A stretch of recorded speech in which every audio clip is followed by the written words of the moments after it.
If God... Yeah, you pronounce my name.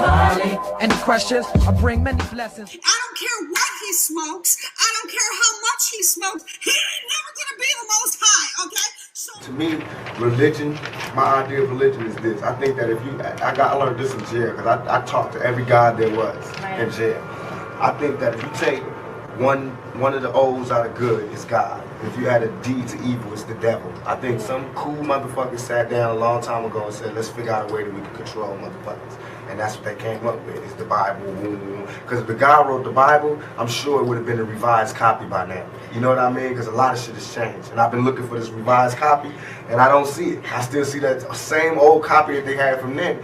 And I'm not disrespecting anybody's religion. Please forgive me if it comes off like that. I'm just stating my opinion. I feel like we get crucified. I mean, the Bible was telling us all these people did this because they suffered this much. That's what makes them special people. Right. I got shot 5 times. 1, 2, 3, 4, 5. You know what I mean? And I got crucified to the media. You know what I mean? And I walked through with the thorns on. And I had shit thrown on me. And I had the thief at the top. I told that nigga I'll be back for you. You know what I mean? Trust me, this not supposed to be going down. I'll be back. So I'm not saying I'm Jesus, but I'm saying that we go through that type of thing every day. We don't part the Red Sea, but we walk through the hood without getting shot. You know what I mean? We don't turn water to wine, but we turn motherfucking dope fiends and dope heads into productive citizens into society. You know what I mean? We turn money. We turn words into money. You know what I mean? What greater gift can there be? You know what I mean? And I think heaven is just when you sleep with a good conscience. You don't have nightmares. And hell is when you sleep, the last thing you see is all the fucked up things you did in your life. And you just see it over and over again. Because you don't burn. Because if that's the case, it's hell on earth. Because bullets burn. You know what I mean? It's people that got burnt in fires. That means they went to hell already. You know what I mean? All that is here. So what else? What do you got there that we ain't seen here? What, you gonna walk around aimlessly, the zombie? Nigga, that's here. You ain't been on the streets lately? You know what I mean? What heaven is now. Look, we sitting up here, live big screen. It's heaven for the moment. You know what I mean? Hell is jail. I seen that one. Trust me, this is what's real. And all that other shit is to control you. And all that other shit is to control you. And all that other shit is to control you. If the churches took half the money that they was making and gave it back to the community, we'd be alright. If they take half the buildings that they use to praise God and gave it to motherfuckers who need God, we'd be alright. We'd be alright. Have you seen some of these goddamn churches lately? It's ones that take up the whole block in New York. It's homeless people out here. Why ain't God letting them stay there? Why these niggas got gold ceilings and shit? Why God need gold ceilings to talk to me? Why do God need colored windows to talk to me? Why God can't come where I'm at, where he sent me? If God wanted to talk to me in a pretty spot like that, why the hell he sent me here then? You know what I mean? That make ghetto kids not believe in God. Why? All that other spooky shit don't make sense. And I don't even believe, I'm not dissing them, but I don't believe in the brothers. I was in jail with them and having conversations. Brothers, I'm God. If you God, open the gate for me. You know how far the sun is and how far the moon is? How the hell do I pop this fucking gate and get me free up out of here? Then I'll be a 5% for life. What? Why you don't believe in the Bible? Well, I mean, it's an actual thing. Like it's an object, so it's not to believe, because like I can pick it up because it's right there. I just haven't read it. So you do believe in the Bible? It's not that I don't. It's kind of like that bucket of bleach right there. I don't have to believe in it because it's right there. Like I can pick it up. So like I know that it exists. You know what I'm saying? Like it exists. So the devil exists, but I never met the dude. I have no idea. I don't know what I never met the dude. I fully haven't met him. You don't fear God?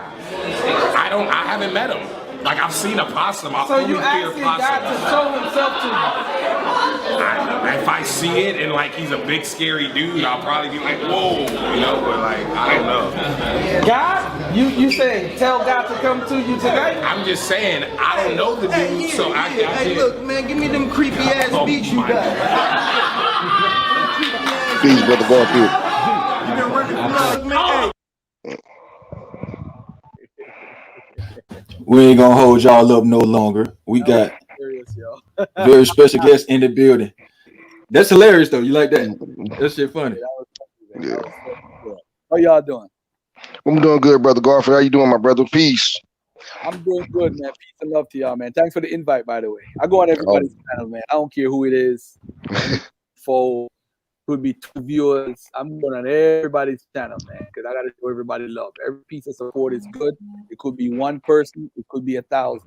And you never know what a connection might bring to the whole table. All right. But thank you for the invite, and I'm ready, man. Let's go. All right. Peace and All black right, man. power. Appreciate you coming on, bro. Yes, thanks for the invite. All right. Man, it's an honor, man. It's an honor to meet you. I met you before. I've been on your show before, years back. You know what I'm saying? And man, you gave me a lot of knowledge, you know what I'm saying? And you remember, I don't know if I told you a while back, I was trying to debate some Hebrews and, how they was, trying to come at me with this whole slave, the slave name we was talking about, like the whole, because they names in with Jah and all this other stuff. They were trying to use that bull crap. So talk about that today. We're gonna talk about that today. Cool. We're gonna break that down today. That should be fun. All right. What else you want to talk about, man? I'm here. You got me for how long? 2 hours? Y'all got me all day, man. 2-3 hours. Let's go. Let's go. I want to know about the book. So to start off, first of all, what made you write it, and what gave you the? Wow. My greatest inspiration for putting this book together stems from my childhood. I was baptized in the Calvary Gospel Assembly Church over 30 years ago at the age of 9 or 10. From that very moment, all I wanted to know was, is this true? Whether or not Jesus existed wasn't a concern of mine. I just wanted to know God. Who is it that I'm praying to? Who is this God? I believed in a book, and I didn't know why I believed it. So me writing a book had a lot to do with my childhood and my upbringing, but it also has to do with the last 9 years going back and forth with these dudes called the Black Hebrew Israelites. So that has a lot to do with it. Those 2 things. Okay. With your quest, your journey, because I know, I don't know if you looked at all our shows, but we always, let people know that our journey from being a Christian or being a religious person to now, what really what was the milestone in your life? Because I could tell you my milestone, you know what I'm saying? I'm sure Quayle can tell you his milestone that really just like broke that mold that we was basically cast into when it came to this belief system, because we know that this God didn't just zap knowledge of himself into people. You know what I'm saying? God wasn't going around saying, hey, I'm God, believe in me, the Bible's true. It wasn't none of that shit. We was drugged to church. So what was your milestone? What really brought that out, Okay, well, during my period of enlightenment, I met a man who to this day remains one of my best friends, Kirk Campbell. He introduced me to the teachings of Minister Louis Farrakhan, leader of the Nation of Islam. Something inside of me, an energy of some sort, began to push me in that direction. So that made me leave Christianity and go to another version of Christianity, actually, which was the Nation of Islam. And then further on the next page, I talk about I eventually outgrew the nation, and how this came to be is I came across a book that nobody knows, of course, The Black Man Out the Nile by Dr. Yusuf Ben Yakanan, better known to the conscious community as Dr. Ben. When I read this book, I stopped studying the book I was reading in college. I couldn't believe that Black folks did what Dr. Ben taught. You wouldn't believe the fire this man brought out of me. I started to get every Wednesday. Dr. Ben would be there along with other greats, Ishaka Musa Barashango, Dr. Clark, Wade Nobles, Charles Finch, Professor James Malls, Leonard Jeffries, Rosalind Jeffries, and etc. I attended all the events and slowly drifted from the teachings of the Nation of Islam and was drawn to Africa in the form of Kemet. Okay. That was pretty much I mean, it wouldn't really put my milestone, but you know what I'm saying, that became later, you know what I'm saying, for me, when it came to Africa. But my breakthrough was similar to yours as well. Quayle, could you remind us about your breakthrough? You know, because I want you to go first since you're the host, but I go, you know, after you. Yeah, mine was slow, and I had fun along. I call it my spiritual journey. You know what I mean? Because I went from being very, very religious as a teenager to being quote spiritual, and I put it in quotes because I don't believe in a spirit right now, and I think it's a nonsense word. But at the time, if you would have talked to me, I would have said, "Oh, I'm a spiritual person." So I still label it as my spiritual journey. But basically, it was just me searching for the truth. So when you grow up in Christianity, you don't have a choice because you just kind of are brought to church by your parents. And that's pretty much how it was for me. And I'm pretty sure everybody else that's out there that was born a Christian or was born into a Christian family. And so when I got old and I started having questions and I started reading books and stuff, the first book that really opened my eyes was a book by Neil Donald Walsh called What God Wants. And when I read that book, it just opened my eyes to a way of looking at God that I hadn't been exposed to before.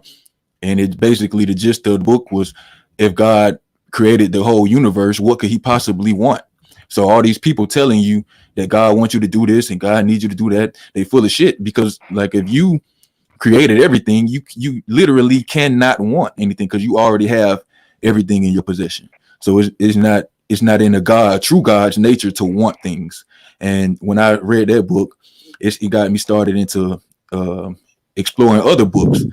And I got out of Christianity just being, you know, the fact that I'm black and this is a white man's religion. And I know that the history of slavery and the Bible, how it was used, me being black, like being a Christian just didn't sit right with me. And then when I started researching into the Bible, of course, that stuff didn't sit right with me. When we find out, oh, this book was written 500 years after this book, but they believe that this story happened before this story. That don't make no sense. So things like that just got me out of Christianity. And then when I got out of Christianity, now I was out there looking, searching for the truth.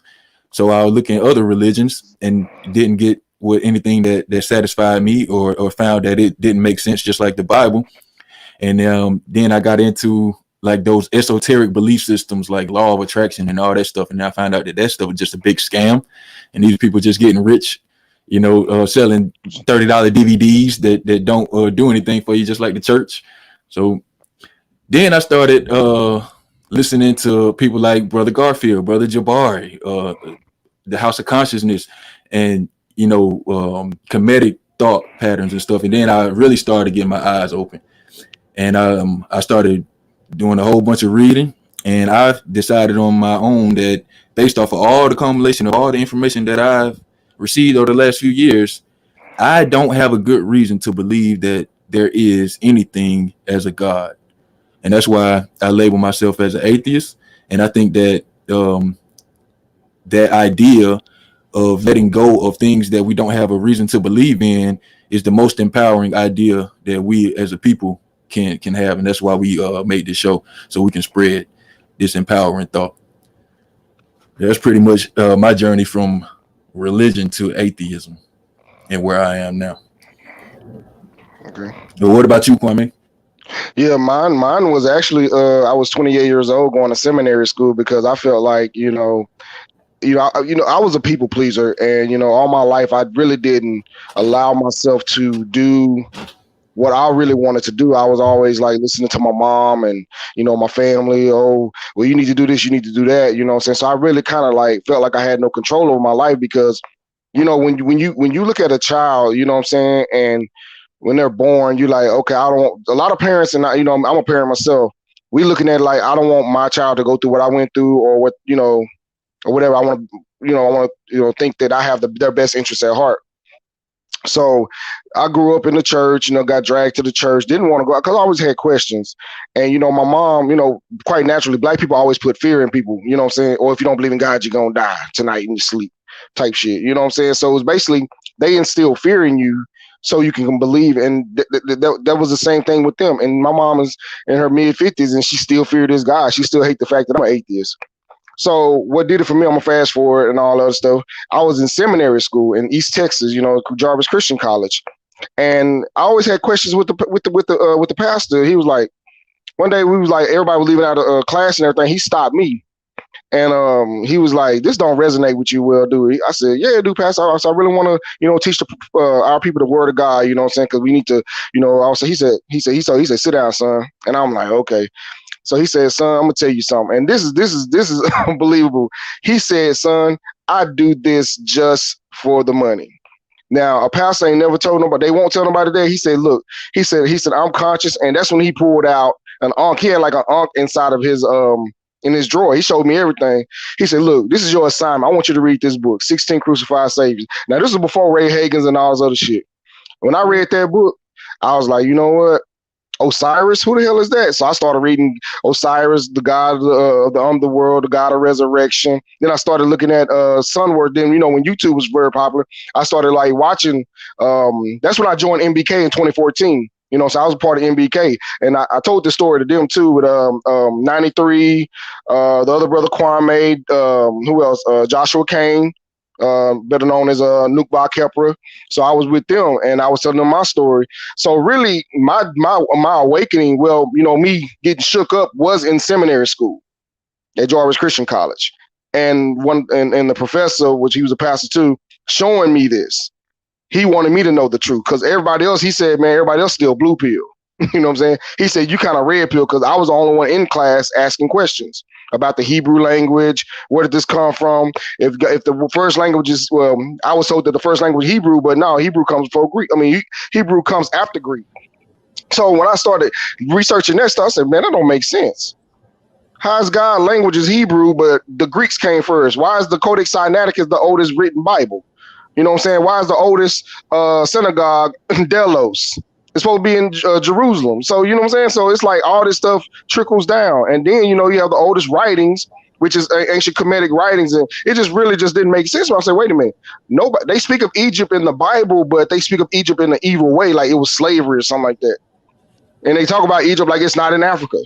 And I was like, man, wait a minute. Then when he gave me that book, 16 Crucified Saviors, I was done. Then I didn't even show back up to school. And that's why I need your help, Garfield, on that student loan. I was like, but because I didn't finish, you know what I'm saying? I left. I didn't after that, I did not go back. In 2014, I did not go back. So, okay. Yeah. I got a student loan like a motherfucker. Shit. All right, Garfield, I got a question for you. I will play a little bit of devil's advocate because I saw the question in the live chat. So basically, some people out there want to know why should they read the book? What is it going to do for them? Well, I mean, people are very sensitive when it comes to their Bible. Are you challenging their beliefs? This is not really challenging beliefs, actually. This is actually stepping up the scholarship in the community. What happened is we repeat and regurgitate false information on purpose.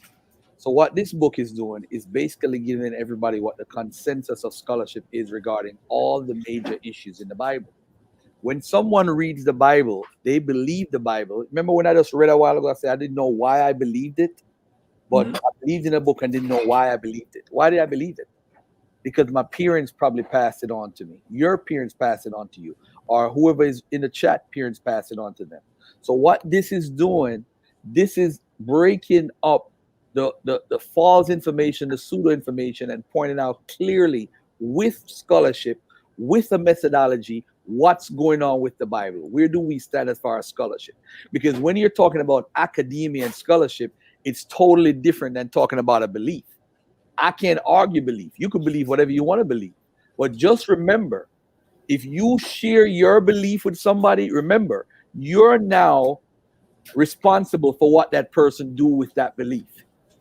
Because you told him that this belief was all of that. This was a top-notch belief.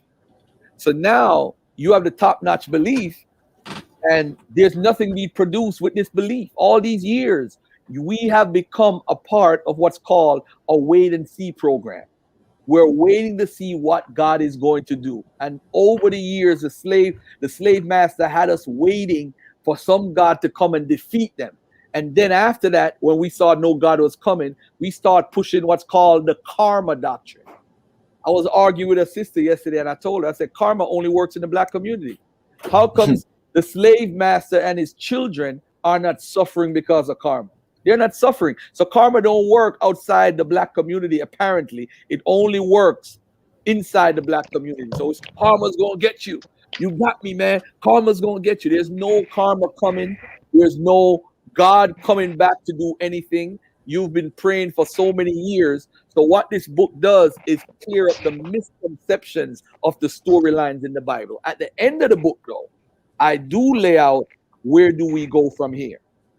And in where do we go from here, I'm gonna let me just say real quickly what I pointed out. I pointed out 3 plans for the Hebrew Israelites.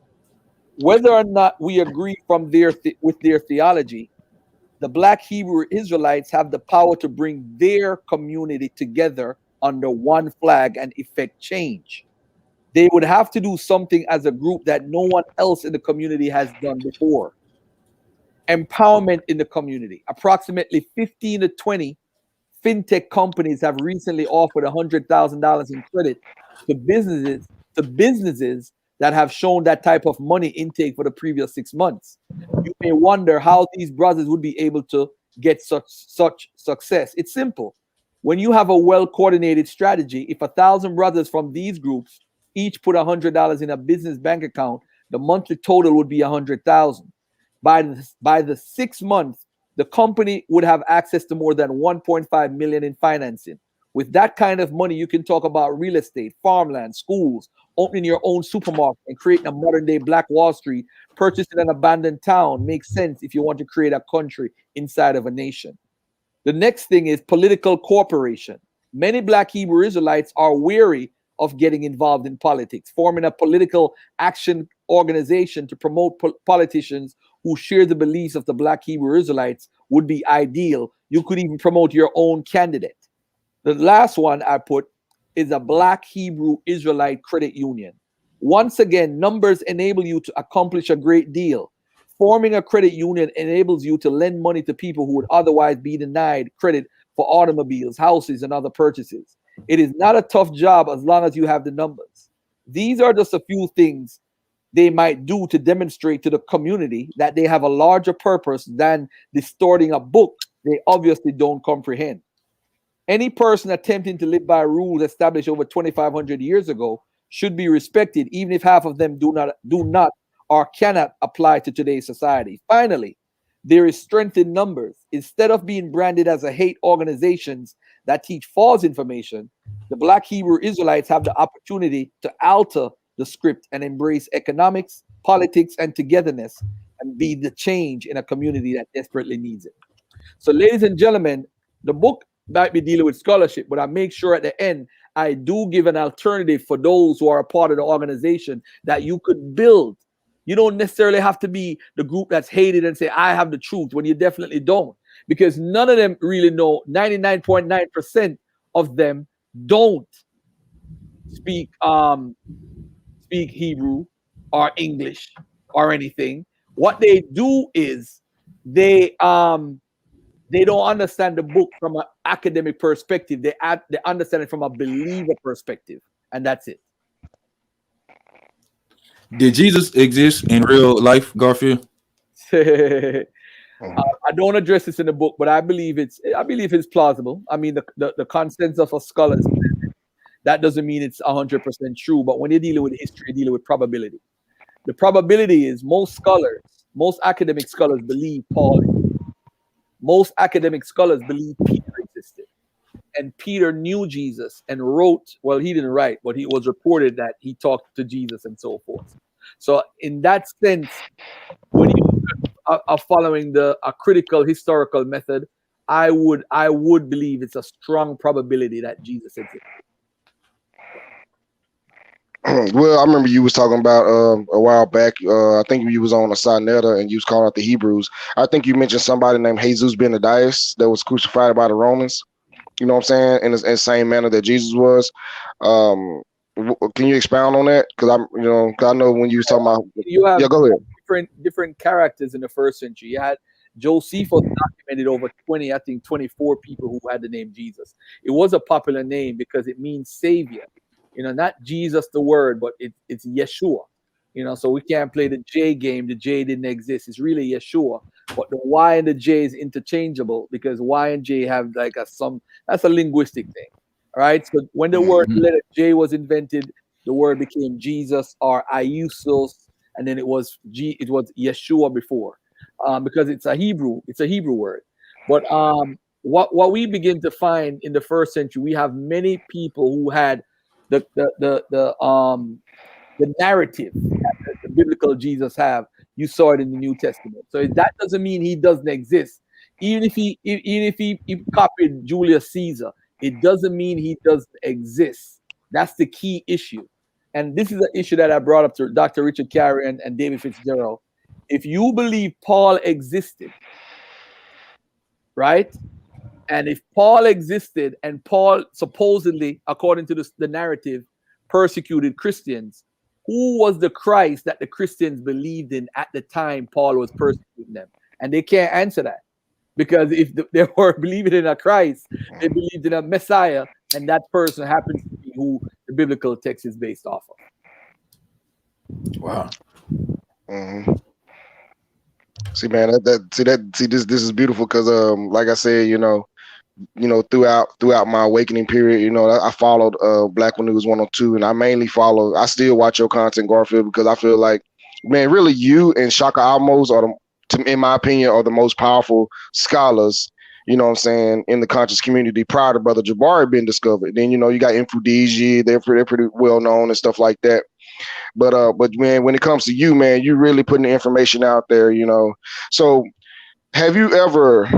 my question to you, have you ever thought about being a Hebrew Israelite? I know I had that thing too, because my dad's still claiming Hebrew Israelite. Yesterday he said, I'm tired of the Esau. I said, Pops, the white man is not Esau.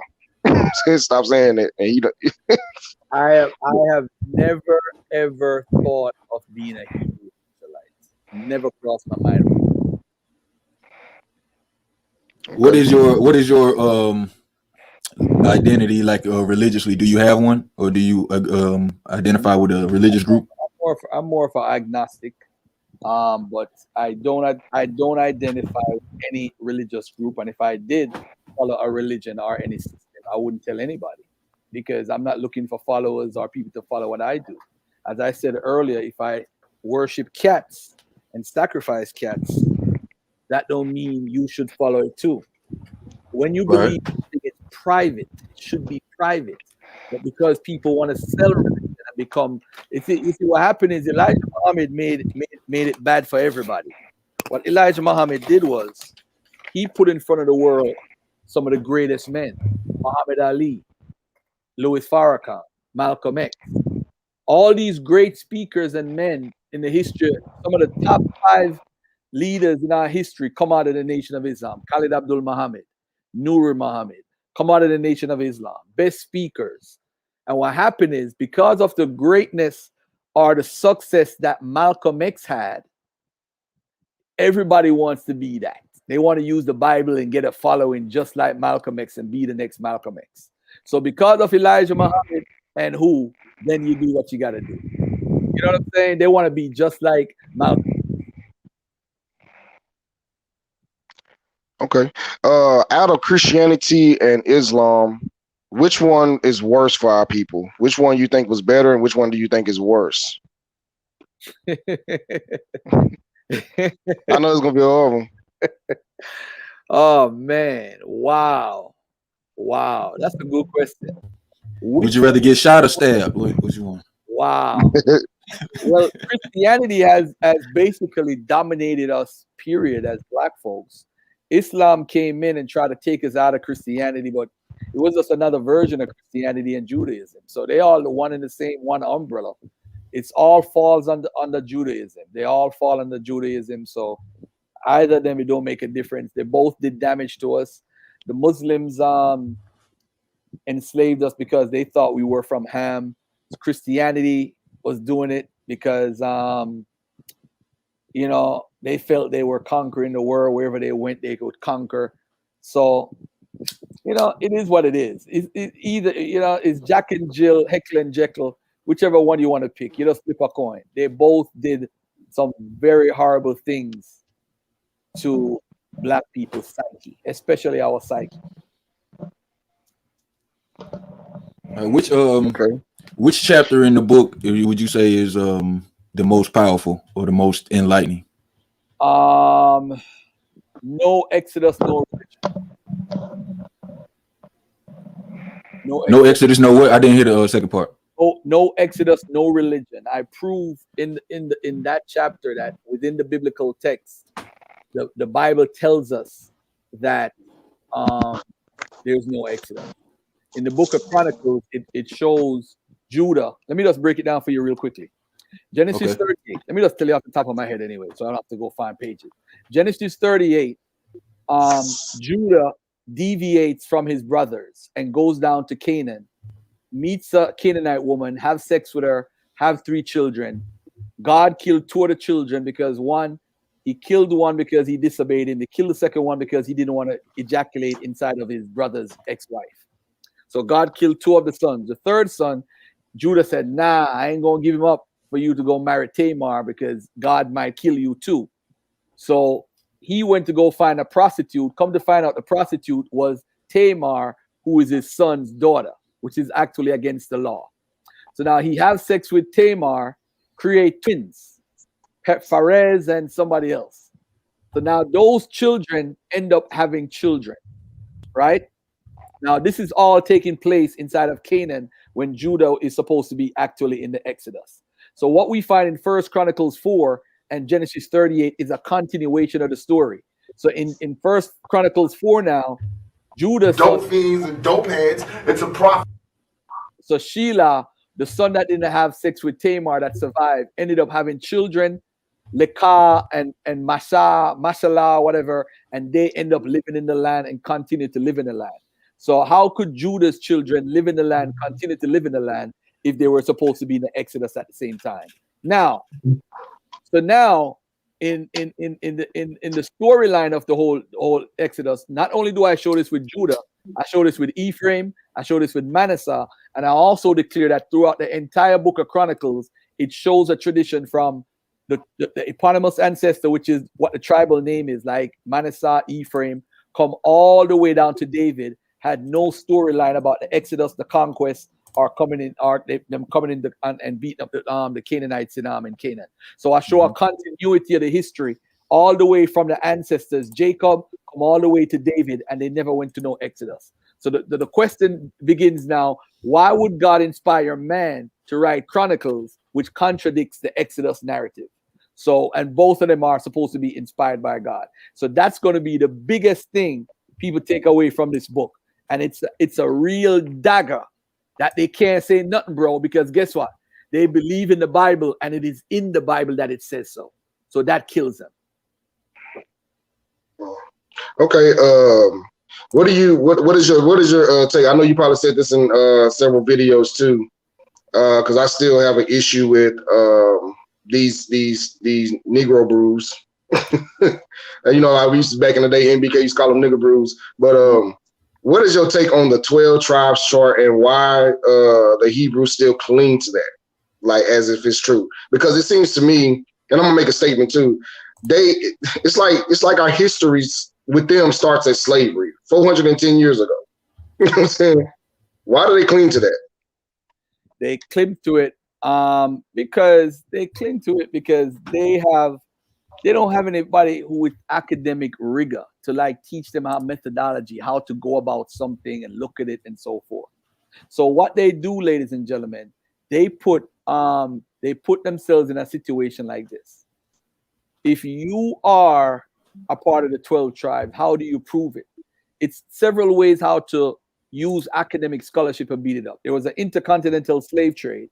So between 1750 and 1800, you had what's called an intercontinental slave trade, where the slave trader in Jamaica and Barbados would take their slaves and bring them to America and the British colonies. So if those people are part of the Benjamin, how are they now intermingled with who is Judah? And how do you determine who is Judah and who is Benjamin and mixed up? So that's one way to kill it. Another way to kill it is the West Indies. You have a tribe specific for Haiti, which is Levi. Haiti is in the West Indies. You have another tribe for Dominica. The Dominica is in the West Indies. They have another tribe for Cuba. Cuba is in the West Indies. So it's kind of confusing when you look at all these names on the charts and they all attach to West Indies, but yet still the West Indies only belong to Benjamin, which is in Jamaica. So it makes no sense. But look at the slaves that you was part of NDK one time. You talk about the Hanseatic League and those people, the Portuguese taking the blacks from Africa and bringing them to the Balearic Islands or to the Atlantic Islands, Sao Tome, and all these different areas. They were slaves. So right now, family, we're looking at somebody right now, who is claiming that they're part of a 12 tribe that makes absolutely no sense. None at all. What about the Panama Canal? You had Jamaicans go to Panama to help. My great-great-grandfather was in Panama, and great-great-grandmother was in Panama. They helped to build the Panama Canal, the men over there and so forth. So how do you mix up Panama now in the mix when all these people from different cultures went into Panama? You know, it just doesn't make sense logically. Don't make sense. So the 12 tribe chart, the reason why it's not corrected, because somebody at the top never said, hey, you know what, we need to reconsider this chart and wipe it out, because it would be saying that Arya and Abba Bivens and all of them, the set heads was wrong. That's what it's saying. Okay. All right, family. I hope y'all got y'all pen and pad, man, because we got a powerful show going on tonight. Today, I'm sorry. But is this to piggyback off what you just said, is this why the Hebrew Israelites won't deal with DNA? You know what I'm saying? Someone will, like Zion Lion Lex. Some of them deal with DNA, but sometimes they misuse the DNA, because now they have this whole jet match thing they're trying to run to, and then they try to say E1, B1A. We're not going to allow them to mix up DNA and try to fool us. The issue is the most people that come here, over 40 different tribes, come from West and Central Africa. If they come from West and Central Africa, you ask yourself, how long has that marker been in West and Central Africa? Because that EM2 marker has been in West Africa for over 10,000 years. So if any migrating went on, they would migrate to the Levant region. They wouldn't be migrating, meaning they went to the Levant, not come from the Levant. So that's something that we have to think about with DNA. And you know what?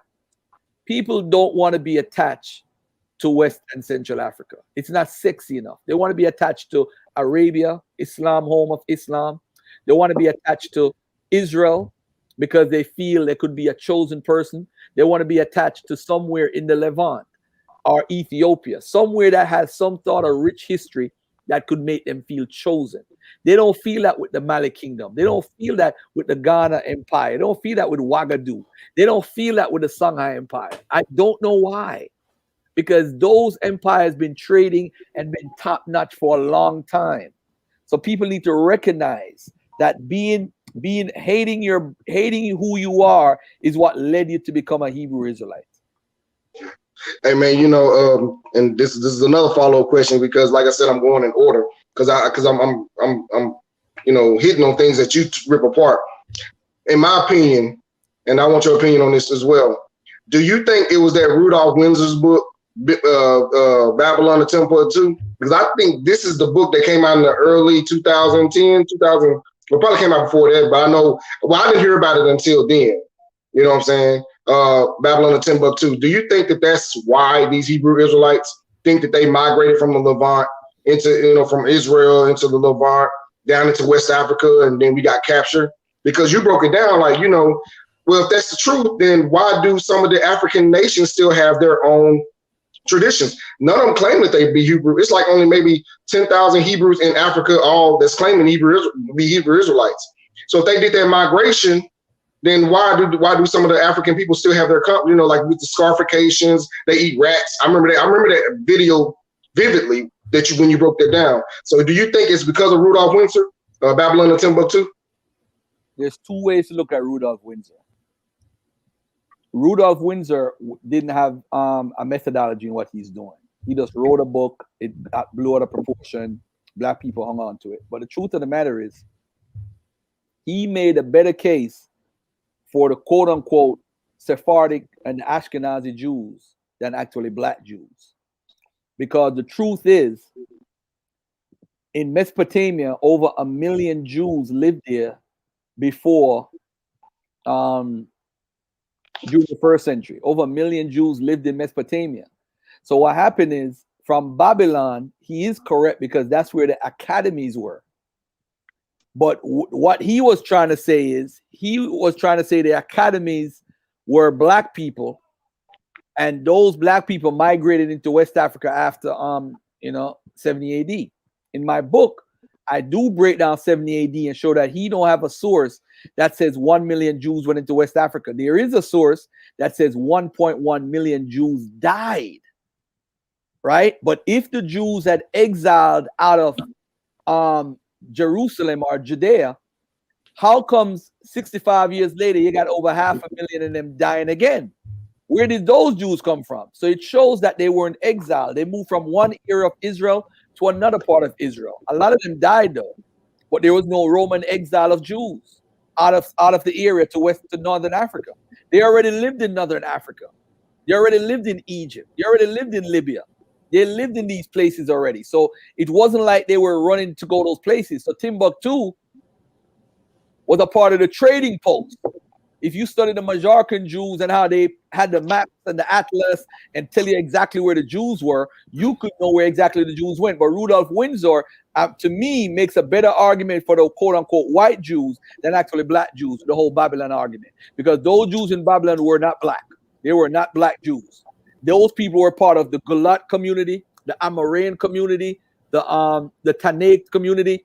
And that's how Judaism was formed. From the Gulat community, which was 2,200 years ago, they used to have priests over the communities.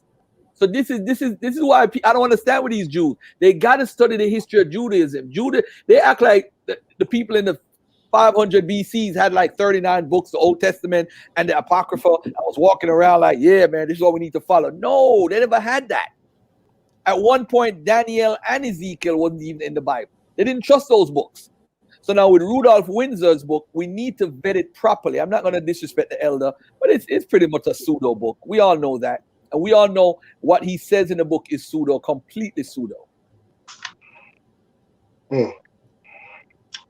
So that basically puts a dagger in the migration.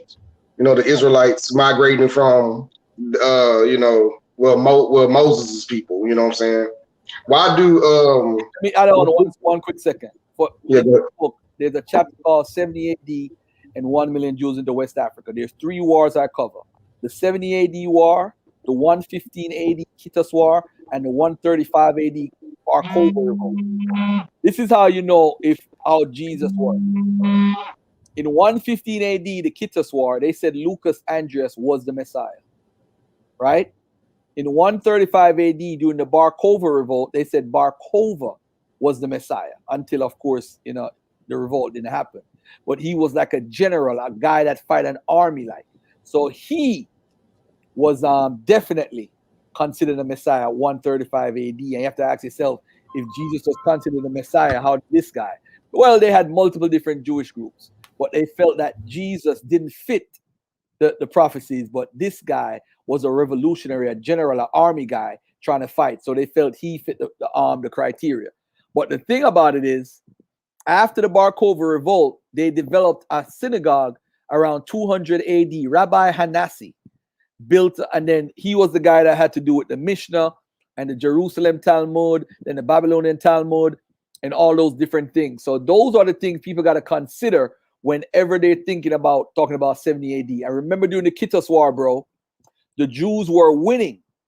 They would kill the people, cut their skin off and wear it, and they were cannibals. They were eating the Roman soldiers like food, cut them up and eat them. So these were cannibalistic Jews who were wearing the clothing of the Romans' skin. So that's another part of the history that's just crazy that needs to be talked about. But go on to the next question, brother.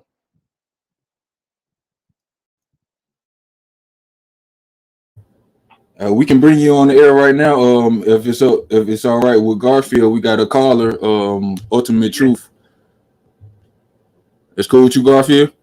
Ultimate Truth, come on in, let's go. All right, Ultimate Truth, you got the floor, bro. What you want to know from Brother Garfield?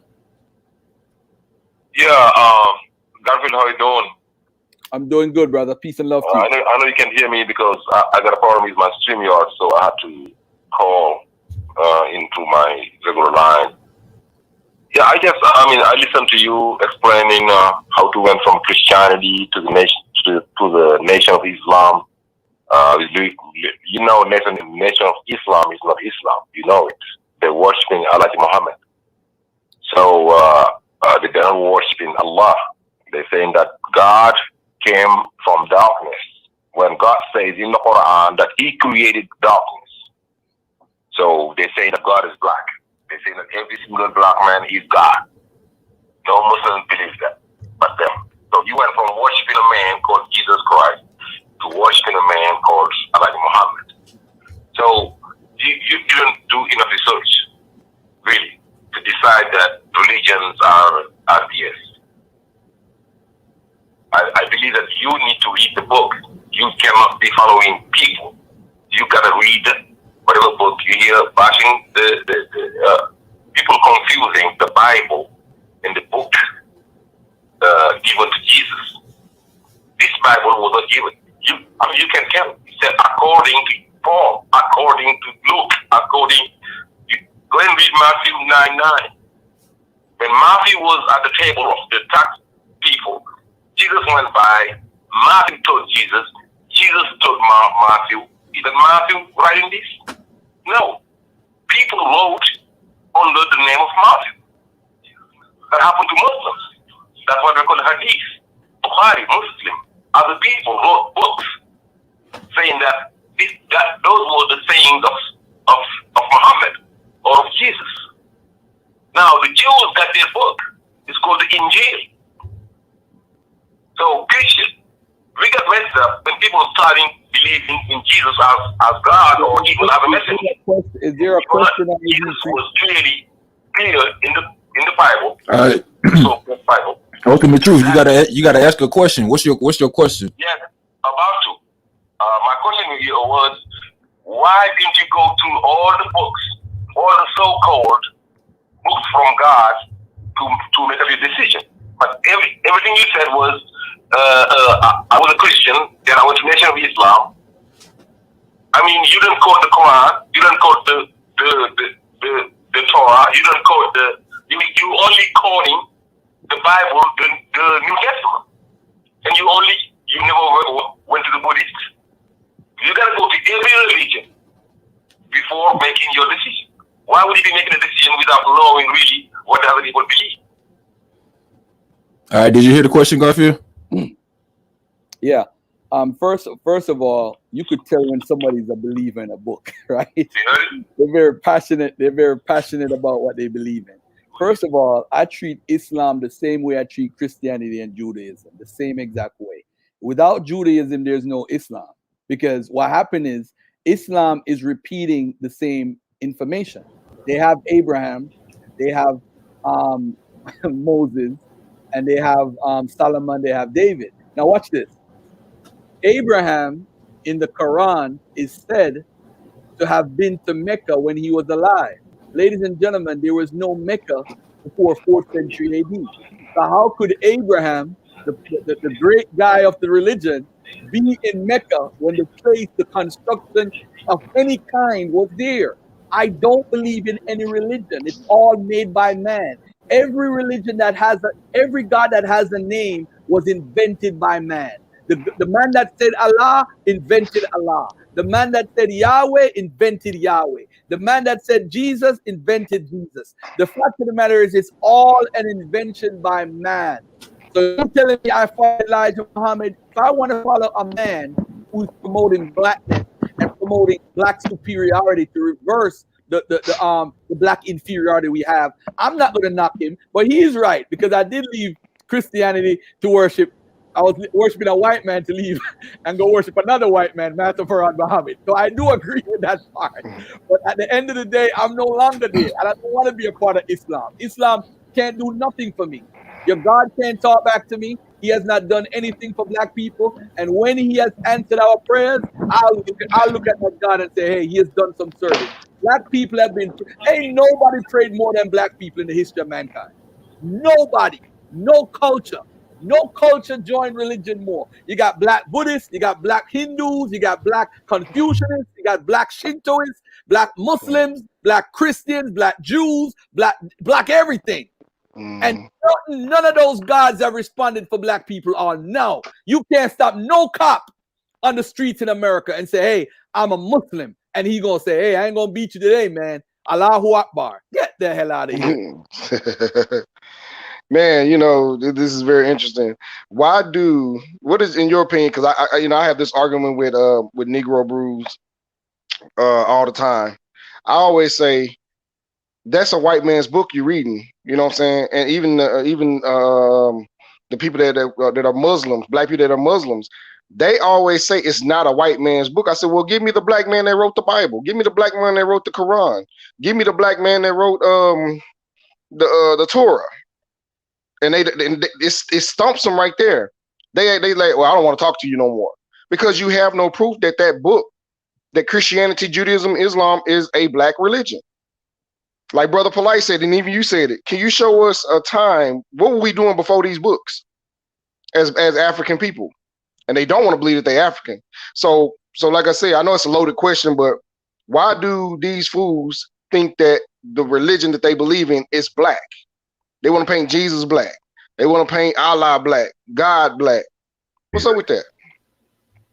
Yeah, I think religion serves its purpose.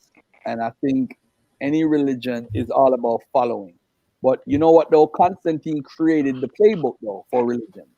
He said, instead of me going over to Africa and fight with the Africans and try to conquer them with my soldiers, all I had to do was just give them religion.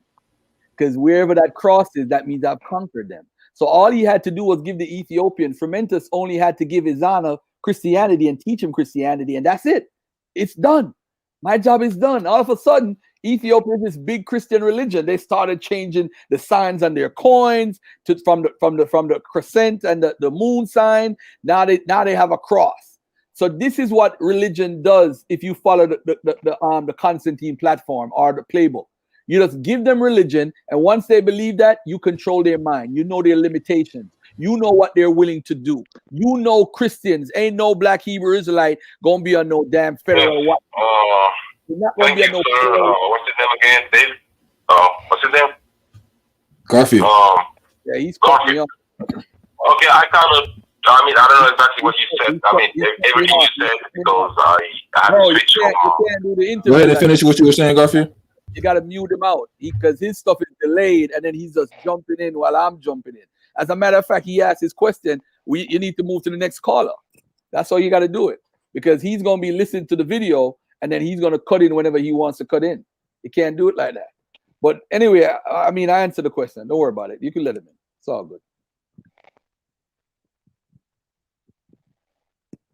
Muted. I can't. I apologize for that. We're gonna just let Ultimate Truth answer the question, and next time, you know what I'm saying, we're gonna have to do it one question at a time. But go ahead, Ultimate Truth. Okay. I just want to react to his opinion about Abraham and Mecca. You can't be here pretending that you know the book when you don't know the book. There is nowhere in the book it said that Abraham was sent to Mecca. Abraham built the base that became Mecca later on. You're going to see one verse. Now you're here lying on a book, and then you are pretending to be truthful. You said Abraham was nowhere to Mecca. Where he built the Kaaba, the house, became Mecca. There was nobody living there at the time of Abraham. Abraham came from different horizons to go to that place now called Mecca, that became Mecca, to build the house to save the later Meccans. For what business? So when you're saying that Abraham was sent to Mecca, I'm like, where did he get that? Why are you lying on the book? You got to be truthful. You can't be lying on the book. Everybody can debunk that. Anybody. The smallest Muslim man can debunk that. So don't be telling lies when you're defending something. You gotta be truthful. You cannot defend something with lies. Seriously. Show me one verse in the Quran. Show me where hold on, Truth. Let him respond. Let him respond. Okay. Now he said that that Abraham is supposed to have built the Kaaba. Is that what he said? That eventually became Mecca, right? I believe so. That's what he said. All right. So now, ladies and gentlemen, listen. If he built the Kaaba, right? Look at this. Migrants from Yemen initially settled the area and built the Kaaba in the early 5th century AD. The Kaaba wasn't built until the AD period. Mecca never existed until the 4th century AD. So even if I am incorrect in saying Mecca and the Kaaba wasn't there either. That is the point. That part. How could he build something that never existed? This is what kills religion. Archaeology and history. You got to know the history. This is why by the way, too, I did a misconception for the Israelites. Don't think the one about Islam is not coming down the line. Because they next. Them and the Moors is next. Don't think they off the hook with them crazy ass. Get out of here with that, bro. He just said, Garfield, prove that it said the Mecca. You know, brother, you might be correct. But Kaaba is after Mecca was built. The migrants from Yemen built it. They don't know this. So you they are worshiping for 1,500 years later. You don't even know the history of what you're talking about. This is how corrupted religion is. And without and the Old Testament, you ain't got no Quran. What are they talking about? This is Garfield talking. And you know, it's sad that this brother, where is he from? He from I want to say Nigeria. I might be wrong though, but he's somewhere in Africa. Sad. You know what? He ain't called our show in a long time, but what about 3 or 4 months? I had to block him for a minute though. You know what I'm saying? I had blocked him because he got a little disrespectful, but I think he learned his lesson now. You know what I'm saying? He called in a little more calm now. Hey, is he still on the phone? Nah, because he can't hear on the cell phone. He can't hear y'all when y'all speaking, so he really don't. I can't really do it the way we usually do it. And he say he claiming that his microphone broke, so he can't join the panel. Oh, like StreamYard? Yeah. Okay. You know, he did this numbers game. I don't know if you already told him, man. I had to go handle something real quick. I don't know if you told him, Garfield, about the numbers. Yeah, he was talking about like the number ends up to be 1,900 or something like that, and can't nobody do that. You know what I'm saying? Counting up all the A's and the E's. I'm like, how does that prove that God wrote it? I mean, we all know that God didn't have no pen and paper. Ultimate Truth talk about this book like it was sent from heaven. You know, like God just had a print press in the sky. He wrote this book. Bear in mind, and this is a game that another guy, we won't call his name, but we're gonna call him the lion guy. This is what the lion guy does. What happened is gematria is like a science. What happened is had a lot of Hebrew Jews who were into Kabbalah. Kabbalah had to do with sometimes with gematria. Gematria is a cute science. So I could find a word and say, hey, that word comes out to 1995. Do you know that 9/11 was predicted through gematria? Somebody predicted 9/11 through some other mathematical nonsense. They say, you see, it's 9/11. But the fact of the matter is, you could pick any random verse. They're not going to tell you to pick. They're going to pick the verse for you and tell you it comes out to 1990. So if it comes out to 1990, why don't the verse that I pick come out to 1990? Why only this specific verse? Why you got to be specific? There's no, you see what happened is that's the Greco-Roman influence on the text, because gematria is really like a Greek influence on the biblical text. So the Bible is the Hebrew Bible, it influences the Quran. So if they have some little numbers thing going on, it's possible. I'll give him that. It's possible. But it don't make the Bible special or anything. That's man doing it. It ain't got nothing to do with no special, like, oh, this book is special. Right. Please. That's the point I was trying to get him to understand. I said Quran is not evaluated because these Muslims are more sensitive than even the Rastafarians. So you got to be careful talking about the Quran. You get death threats in a minute. But let me just say this, because we don't believe in no mystery God. We know that man will kill you for this bullshit. So we ain't gonna say God will protect us. We protect ourselves. So what I'll say is we gotta be careful with Islam, because Islamic belief is based off of Abraham, is a part of the Abrahamic faith. The Abrahamic faith, the first thing is you can't prove there's an Abraham, you can't prove there's a Moses. The third thing is those are the central figures in the book. Moses is written about more than any other figure in the Quran. Moses. A lot of people don't even know that. So now Moses don't exist, Abraham don't exist, and they're the two central figures in the Quran. What should that tell you moving forward? We don't need to read that book. What is it going to do? What is it going to do other than somebody saying, hey, if you believe this, I'll beat you up? All Islam did was say, here what? It's a new form of religion to follow. I'll beat you up. And guess what? They beat up the Christians and you was enemies with the Christians, so you joined in with the Muslims. That's all it was. New religion, new vibes. Let's go. Wow. Hey, hey, I concur, man. That's, you know what, this is beautiful, man, because I just don't get it. Like, I don't know how many people's watching or whatever, 'cause I can't see the feed or whatever, but I hope that we are reaching more people. You know what I'm saying? I know you do it every day or every 3 days or whatever with the Dagger Squad, but it's still some of our people still feel like they want to defend this book. They defend this book, like you said, they'll beat you up if you don't believe it. Because I had people, threatening me, talking about, I'll come slap you. And we had white people talking about, calling our show last week, talking about Jesus Christ is your savior, nigger. You know what I'm saying? All this other stuff, you know what I'm saying? Which I find it pretty funny. But, religion has such a hold on people's mind. Like, black people think that they're red pill. Black people think that they are, woke or whatever, but you still hold on to this superstitious belief. You know what I'm saying? And with people like you, Infodigi, Jabari, you know what I'm saying, trying to really enlighten people about our history, not their history. That's their story, not our story. That's why they call it his story. You know what I'm saying? But here's the question I want to ask. Do you think Christianity is a direct plagiarism from Kemet? Or do you think it's just like Family Guy is to The Simpsons? You know what I'm saying? If you get that concept. Yeah. I don't like the whole argument of taking from, because I do believe syncretism is what we would call it. And I don't think, in my book, I try my best to say, invent a concept called stories have no borders. So there could be a story in Africa that leaped and went on for thousands of years, and a derivation of that story might be in the Bible. That don't mean they stole it from Africa. You know what I'm saying? It has to do with syncretism. It has to do with trade. So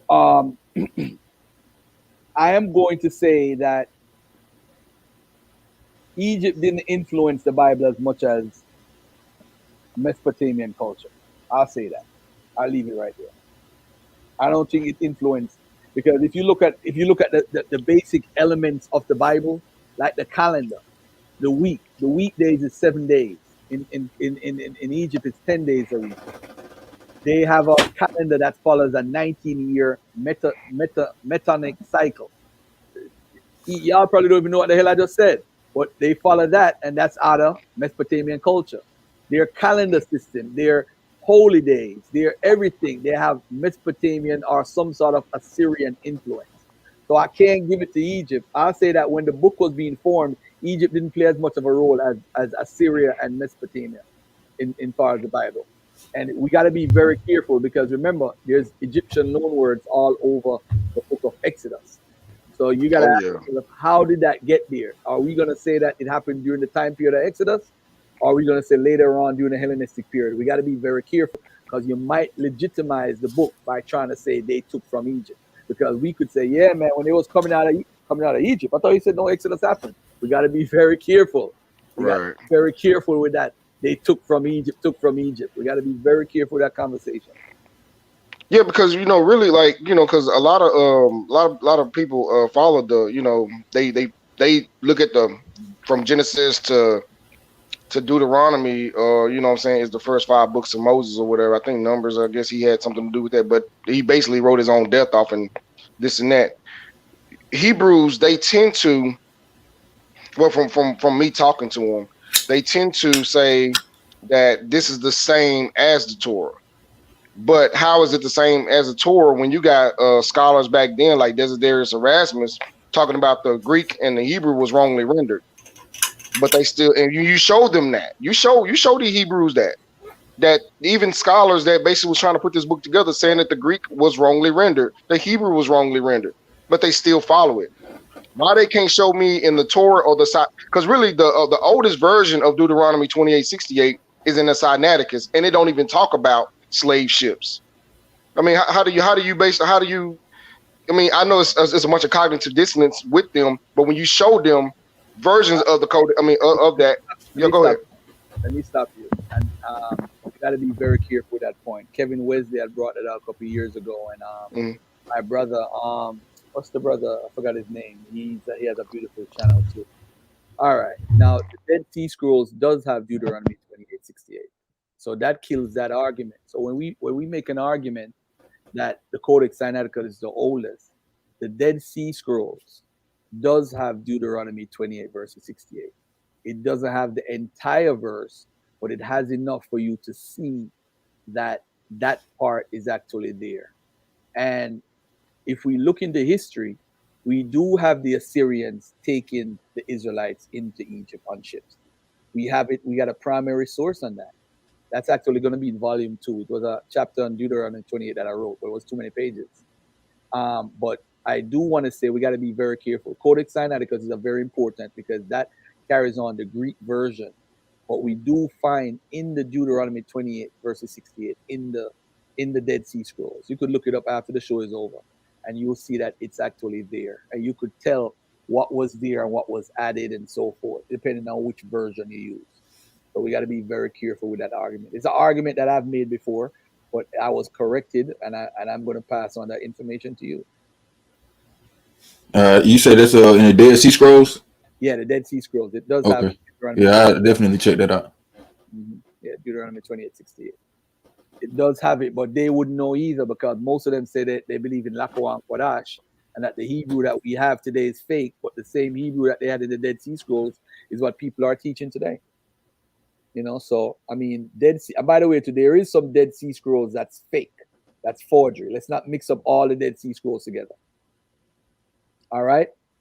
Some Dead Sea Scrolls during the coronavirus last year, they actually produced them and they translated them and everything. They said those are fake, not the Dead Sea Scrolls. A lot of people hear one argument and try to pull it all together. I knew the Dead Sea Scrolls. No, not all the Dead Sea Scrolls. The ones that they published last year were actually fake. They were forgeries.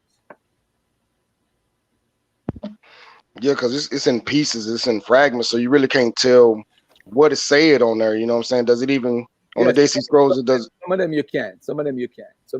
And they have a project where they piece it together and all that stuff. They have experts that do that, paleontologists, and you have people that deal with that type of stuff. So let the experts who do it, let them do their thing, man. Okay. So on the Dead Sea Scrolls that do have Deuteronomy 28:68, do you think it has the same thing as the King James, or is it it's saying something totally different? It's the same thing as the King James. The same thing as the King James. It's kind of confusing because sometimes the hey, Steve the Theorist, yes, TrueFlix, tell TrueFlix I will come on his platform. It's not a problem. It's not a problem. Sometimes the Codex Sinaiticus, when he showed that, I'm kind of puzzled why it says that. I'm kind of puzzled, because the Greek version is what the writers write. That comes from a Hebrew version. But sometimes the Hebrew version is kind of contradicts the Greek version. It's like it says 75 people goes into Kemet, and then the Greek the Masoretic version says 70. But then when you look in Acts in the New Testament, it says 75, and then when Jesus is quoting, he's quoting from the Greek version.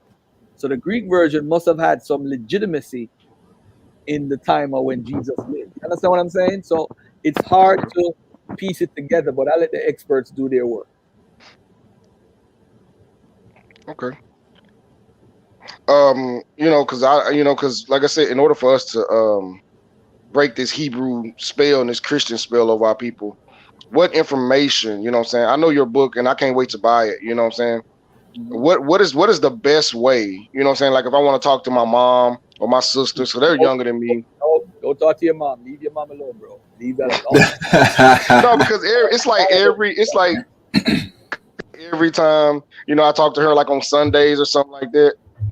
Nah, you know, bro. Don't do it. Leave it alone, bro. Let you be the new generation of not believing, because she's gonna die sad that you're not believing. So at the end of the day, let your mom, you know, live on and die in peace, bro. Because at the end of the day, the legacy is you. So she don't want to say the legacy is a heathen and he going to hell. Leave mama be, as Miss Tiffany just said. Leave mama be, man. Hey, Steve, by the way, tell him to email me at askbrothergarfield@gmail.com. Askbrothergarfield@gmail.com. But leave mama alone, man. Poor mama. I let my mother die in peace. She was a Christian. My dad died. He was a Christian. They grew me up as a Christian. I'm leaving it alone. I'm leaving mama alone. Let her be. Mama, it's all good. You know, let it be, man. Let it be. That's all I'm gonna say. That's not bad advice, man. Mm-hmm. And by the way, too, we're not trying to change people's mind. We're trying to make people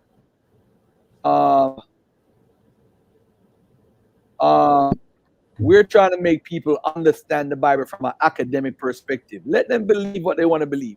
Don't try to change a believer. All you got to do is make sense. There are people that call me every day on 3, 4-way, 5-way conference calls. I remember back in the days, the Hebrew woman. There's a bunch of Hebrew women that left the religion. Maybe that's why the Hebrews hate me, you know. I just thought about this. There was a conference call. These women would call me weekly and just ask me questions. Tamika, I never told you about this. This is why I think these Hebrews hate me. And all these women left their Hebrew Israelite group or whatever. They left it and they became Kemetics. But I wasn't no Kemetic like that to say join Kemet. I'm saying if you leave a religion, you need some sort of therapy first. And then you go on to whatever. But yo, I think that's why they hate me, man. I just figured it out. The woman, once you get the woman to not stop believing, oh, it's a wrap. They're going to hate you for life. And that's what it was. These women used to call me every Sunday. We used to be on a conference call. They said, Garfield, you really mean that about Deuteronomy 28, man? You really mean that? I said, hey, here's the proof. And the worst thing is, you listen to a woman who is not listened to in their own religious belief system. Yeah. Yeah, I want to ask you about something that came up on a show a couple weeks ago that we had when Kwame and another brother, he's a YouTuber outside the cube. They got into a debate about something that Jabari said, and I heard you mention it on your channel. So I want to kind of hear your 2 cents about it. So when Jabari said that he believes in a higher power, what does that mean to you, and what do you think that means to him? When he says a higher power, he believes in how the Christians or anybody else believes. That's what he believes. He tells you he believes in a creator. Do you believe in a higher power? No, I don't. The only thing I believe is that my parents created a beautiful child. That's the only thing I believe. I don't believe nothing else. I don't believe nothing else because you can't prove that. You see, this is where it comes into where I said people are selfish that believe something. You don't need to tell anybody what you believe, because if you are progressing in life, say for example, Garfield is progressing and everything is going good for Garfield, and you say, yo, the boy, I get a blessing, man. It's a blessing from Jaja. God bless him. So now what does the Garfield do? Garfield sacrifices cat into the house. So now all of a sudden you start going around sacrificing cat. Then you don't get no blessing. You're like, that shit was fake. Come on, we got to stop watching what people believe, because what you believe, you can't guarantee. No Christian, no Kemetic follower, no Hebrew, no Muslim, no agnostic, no anything can guarantee anything in no afterlife. There's no guarantee. Even a Christian that believes wholeheartedly, you cannot guarantee me that there is some heaven. You can't. You fell for the okie doke and you want me to fall for it too. So when he says he believes in God, that was acknowledgement for the people to understand where the brother is coming from. I respect Brother Jabari for disclosing that, and I respect Pastor Bennett for setting him up. Period. And that's what it is. So you want to knock us and say, oh, I knock you because y'all copy Kemet. Really? You are copying Christianity. You see, when you turn Kemet into Christianity, that's when Garfield and you got problems. Because you can't show that the Ramesh used to do that. This is what the experts are saying. You can't show the Ramesh used to do that. So because you have a Roman Catholic background, you trying to impose that on your Kemetic systems. And that's wrong. Bro, they got something called communion. What the hell are you doing? You calling something communion? Because the Roman Catholics had communion? What are you doing? Come on, man. We don't need to do that. Leave them people religion alone. Leave it alone, man. I have to say I agree with you. We'll see. Q, call it in, bro. What's that? I don't know what Kwame went. He must have had something come up. But Q, you can join in, bro. Anybody want to join the panel, y'all welcome to join in, ask some questions. Garfield, if you got anything you want to say that we haven't said so far, you can do that. The book, brothergarfielduniversity.com, brothergarfielduniversity.com. Check out my book. It's refreshing. Refreshing. I guarantee you this, you're going to learn more in this book than you've learned your entire life about the Bible. That's my guarantee when you read this. Yeah, I'm definitely going to order this book, and I can't wait to read it. I advise everybody else to do the same. And by the way, I want to thank you one more time for coming on, because I'm looking at the live chat. This is the biggest live stream that we had so far. So I appreciate you, bro, for coming on and sharing the information with the people. No problem, man. I do want to say to everybody that tuned in, make sure you subscribe to this brother's channel, as I just did. And for sure, supporting people who support Garfield, man. And that's what we're going to do. And peace and love to the chat. I don't really read chats when I'm live because sometimes it throws you off. But peace to the chat. Much love and respect to everyone. As you see, I'm not hating on anybody's religion. I'm just telling everybody what the scholarship says about certain issues. That's all I'm doing. I'm regurgitating what the scholarship says. Most of these ideas are not mine. They come from people who are experts in the field, experts in archaeology, experts in history, experts in the history, experts in the biblical text, experts in linguistics, experts with genetics, experts in anthropology. Those are the experts that I use. I'm not the expert per se in any of these things. So I use them as an authority because I am not an authority. That's how academia works. And people need to understand and respect that. And if you want to respond to this book, put something in writing. Garfield, you were wrong because X, Y, and Z, and let's go. Yeah, that's it. That's it. But definitely get the book. Look out for volume 2, probably by the New Year's. Oh, okay. Definitely. All right. Peace and black power, people. With that being said, I want to remind everybody that this show also, we put it out as a podcast, so you can get it anywhere you get your podcast. And please visit the website quellykush.com for updates. We post every day, so you want to stay up to date on what's happening in the community. Just go to the website and check us out. And once again, man, appreciate you, Brother Garfield, for coming on. And everybody, if you haven't already ordered the book, you can go ahead and do that, or plan to do that when you get paid on Friday. It's brothergarfielduniversity.com, brothergarfielduniversity.com. And you know what? I'll probably just go ahead and put the link in the chat for you and make it easy. All right. That's what's up. And with that, we will close out the show, man. Appreciate you, man. I'll reach out to you in the future. We'll do something else in the future. And that's my guy, Steve the Theorist, man. He's a good dude. So I'm looking forward to seeing what y'all do together, too. All right, cool. All right, peace and love, family. Thanks for having me on. And ladies and gentlemen, support black people and support your own. brothergarfielduniversity.com. This book is for the family. This book is for you guys. All right. Peace and love. And thanks for watching. Peace. And thanks for having me on, bro. Thanks for having me on. I appreciate it. Thank you. Thank you. Yes, sir. Peace and love.